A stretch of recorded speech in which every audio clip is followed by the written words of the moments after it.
Want to block someone on Viber to stop receiving messages and calls from them? This video gets straight to the point and shows you exactly how to do it. If this video helps you, please consider subscribing to the channel and liking the video. For extra support, you can also join the channel membership. You can block a single person in multiple ways. Let's see how we can do that. First, to block someone on Viber, you will need to open the Viber app and go into the specific chat with the person you want to block.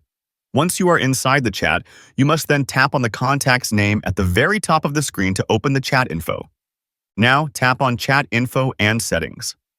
In the chat information screen, you will need to scroll all the way down to the bottom of the page. Here you will find a red option that says Block this contact, which you will need to tap to block the person. You can also block multiple contacts. Now tap on the More button at the bottom. Now tap on Settings. Tap on Privacy. Now find the Block List section and tap it. You can now tap on Add Number. Tap the checkbox to the left of the person you want to block. After you have finished selecting the persons you want to block, tap Done. And that's how you can block someone on Viber, a simple process to control who can contact you on the platform. For more short and concise videos, subscribe to the channel and don't forget to leave a like and a comment.